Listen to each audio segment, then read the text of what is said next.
नमस्कार विद्यार्थी मैत्रिणो. आज आपण नवीन प्रकरणाला सुरुवात करणार आहे. प्रकरण क्रमांक 7 अभ्रकावस्था. त्याच्यामध्ये बोधात्मक व भाषा विकास याबद्दलची माहिती आपण बघणार आहोत. परत कोरोना परिस्थितीमुळे आपल्याला ऑनलाईन क्लासेस हा पर्याय निवडावा लागला आहे.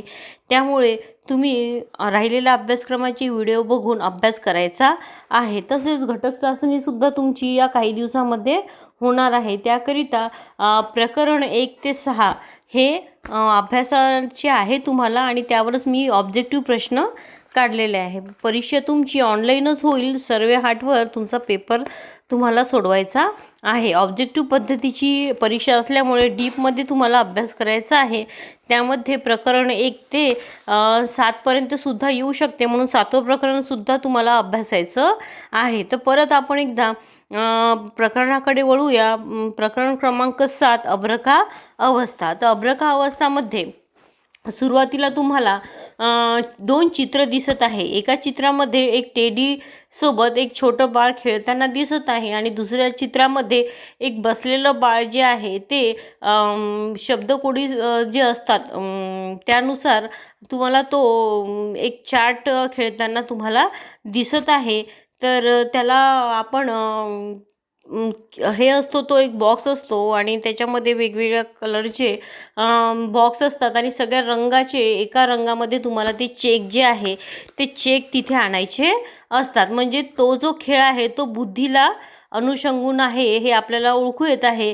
आणि दुसरा जो खेळ आहे तो त्याच्यामध्ये अशी बुद्धी लावायची काही गरज नाही. तो त्या खेळण्यासोबत कोणत्याही प्रकारचा खेळ खेळू शकतो. म्हणजे तुम्हाला बोधात्मक आणि भाषेचा विकास या दोन्हीबद्दलची कल्पना क्लिअर झालेली असेल की टेडीसोबत खेळताना तो फक्त निरागस आनंद असा घेत आहे. त्या टेडीसोबत तो कधी बोलत आहे, तर कधी त्याला खेळेल, कधी आपटेल, काहीही तो करू शकतो. परंतु दुसऱ्या चित्रामध्ये जो खेळ आहे तो बुद्धिमत्तेशी निगडीत आहे, आणि बुद्धिमत्तेशी निगडीत असल्यामुळे त्याला रंगाची ओळख जर झाली असेल, आणि आपण जर त्याला सांगितलं की रंग जे आहे ते एका रंगानुसार लाव, जसा पिवळा रंग आहे तो पिवळा रंग एका साईडनी लाव, हिरवा रंग एका साईडनी लाव, असं जर तुम्ही त्याला शिकवलं, रंगाची ओळख असेल, तर त्या रंगानुसार त्याची रचना करेल, आणि त्या रचनेवरूनच आपल्याला त्याचा बोधात्मक विकास म्हणजे बुद्धीचा विकास जो आहे तो कशा प्रकारचा होत आहे हे आपल्याला लक्षात येईल. त्यांनी जर व्यवस्थित कलर लावले तर तुम्ही निश्चितच म्हणता की बाळ हुशार आहे.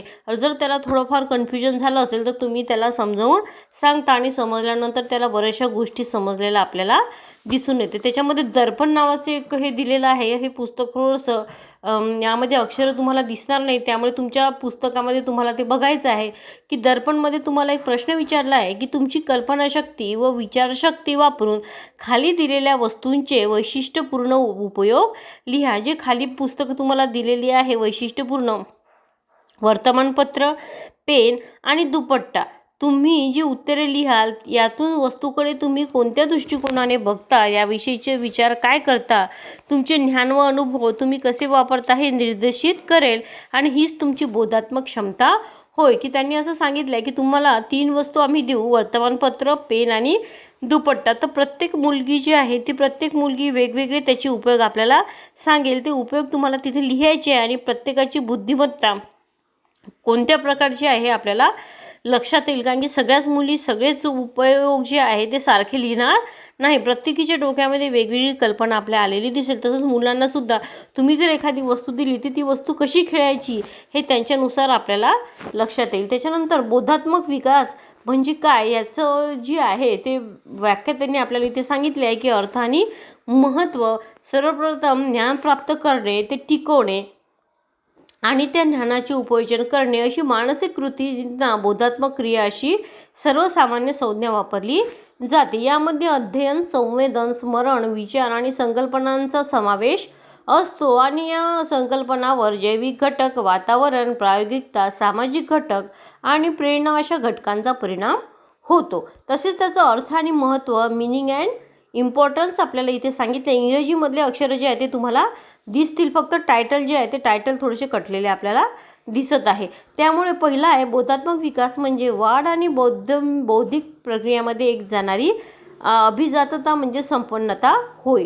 दुसरं आहे बालक ज्या पद्धतीने समस्या सोडवतो, स्मरण आणि भाषा या मानसिक क्षमता प्राप्त करतो, त्याच्याशी बोधात्मक विकासाचा संबंध असतो. बोधात्मक विकास ही अतिशय सावकाशाने क्रमाक्रमाने बदल होत जाणारी प्रक्रिया आहे आणि ही प्रक्रिया अधिकाधिक गुंतागुंतीची आणि प्रगत होत जाते. बदलत्या वातावरणाशी जुळून घेण्यासाठी बोधात्मक विकासाची मदत झालेली आपल्याला दिसून येते. तसंच विचार, विमर्श, निरीक्षण, स्मरण, समस्या सोडवणे अशी अनेकविध महत्त्वाची बोधात्मक कौशल्ये प्राप्त होण्यासाठी बोधात्मक विकासाची मदत होताना आपल्याला दिसून येते. म्हणजे बुद्धीचा आणि भाषेचा ह्या ज्या एकाच नाण्याच्या दोन बाजू असल्याचं आपल्याला दिसून येतात.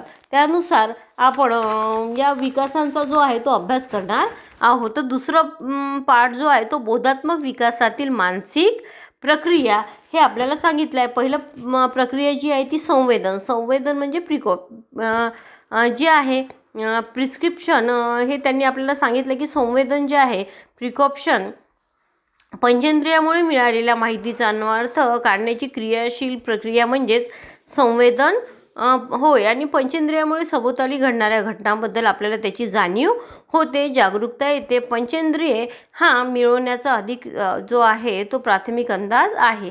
तसं त्यांना आपल्याला एक चित्र इथे दाखवलेले आहे. त्या चित्रामध्ये थोडी मजा अनुभवूया असं त्यांनी सांगितलं की कृतीमध्ये आपण सांगितलं पुस्तक तुम्हाला समोर ठेवायचं आहे की दोन्ही चित्रे नीट पाहून त्याविषयी काय जाणवते याबद्दलची चर्चा करा. तर त्यांनी इथे तुम्हाला किती ठोकळे दिसत आहे हे उत्तर विचारलेले आहे. दोन मुलं आहे, दोन मुलं वेगवेगळे उत्तर आपल्याला देताना दिसत आहे की त्याच्या पहिली एक जण म्हणतो की इथे 4 ठोकळे आहे आणि दुसरा म्हणतो 3च आहे. आपल्याला सुद्धा बघताना तसंच जाणवतं, 3 पण दिसतात आणि 4 सुद्धा दिसतात. तसंच एक चित्र तुम्हाला दिसलेलं आहे की ते दृकसंवेदन म्हणजे आपण दृश्यामधून ते चित्र बघून डोळ्यांनी बघून त्याचं जे आहे ते वर्णन आपण करू शकतो की तुम्हाला काय दिसतं आहे, म्हातारी स्त्री की तरुण स्त्री. हे दोन्ही उत्तर तुम्हाला इथे विचारलेलं आहे की या चित्रामध्ये एक स्त्री दाखवली आहे आणि ही स्त्री जी आहे ती तुम्हाला म्हातारी दिसत आहे की तरुण दिसत आहे. दोन्हींची उत्तरं वेगवेगळी येऊ शकतात. म्हणून आपल्या जे आहे आपण जे बघतो ते बघून उत्तरं आपल्याला देता येईल की जेवढे जण ते चित्र बघेल तेवढंच त्यांची उत्तरं वेगवेगळे येतील. त्यानंतरची आहे प्रक्रिया म्हणजेच विचार प्रक्रिया, थिंकिंग प्रोसेस त्याला आपण असं म्हणू. तर या विचार प्रक्रियेमध्ये स्मरणात साठवलेली माहिती किंवा चिन्हे यांची सातत्याने पुनर्रचना केली जाते. चिन्ह म्हणजे शब्द किंवा पंचेंद्रियामार्फत तयार झालेली मानसिक प्रतिमा होय. की एखाद्या जर गोष्टी आपल्याला मनामध्ये ठेवायची असेल आणि ज्या आवडत्या ज्या गोष्टी असेल, उदाहरणार्थ अभ्यासामधले जर एखादा आवडती गोष्ट असेल तर ती तुम्हाला लक्षात ठेवावी लागते आणि तुम्ही ते विचार करून ते तुमच्या डोक्यामध्ये ते फिट झालेलं असतं की इथेच ती वस्तू आहे. बऱ्याचदा आईसुद्धा अशी विचार करत असते की ही वस्तू कुठे ठेवलेली आहे. आपण जर तिला विचारलं की ही वस्तू कुठे आहे, माझे कपडे कुठे ठेवलेले आहे, हा ड्रेस कुठे ठेवला आहे, तर ती तुम्हाला बरोबर सांगते की तो मी लाकडी कपाटात ठेवलेला आहे, दुसऱ्या रकान्यामध्ये आहे. म्हणजे ही जी आहे ती स्मरणशक्ती जी तिची आहे ती स्मरणशक्ती अतिशय कुशाग्र असलेली आपल्याला दिसून येते की एखादी गोष्ट जर आपण विचारली तर तिला लवकर सापडते. जसंच तुम्ही अभ्यास करताना सुद्धा विविध गोष्टी ह्या लक्षात ठेवत असता. नंतरचं आहे विमर्शन म्हणजेच कार्यकारण संबंध. तर त्याच्यामध्ये आहे ठराविक नियम वापरून समस्या सोडवणे म्हणजेच विमर्शन होय. अगोदर घेतलेल्या निर्णया आधारित सर्व गोष्टींचा सामान्य पातळीवर विचार करून नको असलेले पर्याय वगळले जातात. उदाहरणार्थ आकाशामध्ये ढग जमले आहेत म्हणजेच आता पाऊस पडेल, म्हणजे अंदाज इथे बांधला जातो. आकाशात ढग जमले म्हणजेच पाऊस येईल हा आपला एक अंदाज असतो. पाऊस पडेल की नाही हे आपण निश्चितपणे सांगू शकत नाही. तसंच एक तुम्हाला आकृती दिलेली आहे, त्या आकृतीमध्ये योग्य पर्याय निवडा असं सांगितलेलं आहे की आकृती दिलेली आहे, बॉक्सेस काढलेले आहे आणि उत्तर आकृती अ ब कड हे दिलं आहे की त्या आकृतीमध्ये कोणतं उत्तर फिट होईल. तर बऱ्याचदा आपण कोणतं उत्तर करू तर प्रत्येकीचं उत्तर जे आहे ते वेगळं येईल, परंतु तिथे निश्चित बसणारी आकृती जी आहे ती आपण क्रमांक ब मधली म्हणू शकतो किंवा मग आपण सुद्धा तिथे बसू शकतो असं सुद्धा तुम्ही म्हणू शकता. तर पंचेंद्रियाच्या मदतीने आपल्याला माहिती मिळते आणि त्यानुसार आपण आपली बुद्धी आपल्याला चालना देते आणि बुद्धीला लक्षात ठेवून आपण त्या गोष्टी सांगत असतो. तसंच नंतरच्या याच्यामधला भाग आहे स्मरण म्हणजेच मेमरी.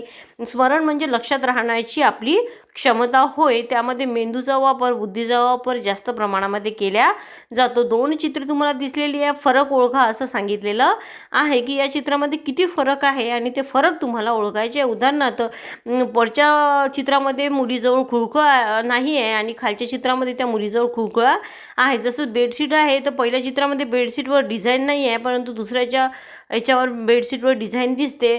घोड्यावर सुद्धा डॉट आहे, एका घोड्यावर डॉट दिलेले नाही आहे. म्हणजे अशा प्रकारचे वेगवेगळे जे फरक आहे ते फरक तुम्हाला इथे सांगायचे आहे आणि फरक सांगून तुमचं स्मरण जे आहे ते स्मरण किती प्रकारे चांगल्या पद्धतीचं आहे हे तुम्हाला सांगायचं. नंतर त्यांनी तुम्हाला एक कृतीसुद्धा दिलेली आहे की कल्पनाशक्ती आणि सर्जनशीलता. सर्जनशीलता म्हणजे कोणती तरी नवीन जी आहे, सर्जन म्हणजे नवीन कोणती तरी कृती तुम्हाला तिथे करायची असते. तर कल्पनाशक्तीमध्ये त्यांनी तुम्हाला सांगितलं की तुम्ही जंगलातून जात आहात अशी कल्पना करा आणि तुम्हाला काय काय नजरेसमोर आणता येईल याचे वर्णन करा. तुम्ही जर एखाद्या जंगलामध्ये गेलं असेल किंवा वर्णन बघितलं असेल तर तुम्ही आपल्या जंगलामध्ये असणाऱ्या गोष्टी तुम्ही तिथे कल्पना करून इमॅजिन करून सांगू शकता. आणि सर्जनशीलतामध्ये तुम्ही कोणतं तरी नवीन कार्टून तयार करा असं तुम्हाला सांगितलेलं आहे. तर प्रत्येकजण आपापल्या आवडीनुसारचं कार्टून तयार करेल. तर इमॅजिनेशनमध्ये सुद्धा आपण वेगवेगळ्या कल्पना ज्या आहेत तो कल्पना रंगवत असतो. स्वप्न पाहणे हे सुद्धा एक कल्पनाशक्तीचंच उदाहरण आपण देऊ शकतो. नंतरची गोष्ट आहे टप्पा आहे तो आहे जिज्ञासा, नंतर आहे सर्जनशीलता, मग आहे अवधान कक्ष आणि मग आहे संकल्पना निर्मिती. पुढचा भाग आपण नंतरच्या भागामध्ये बघू. धन्यवाद.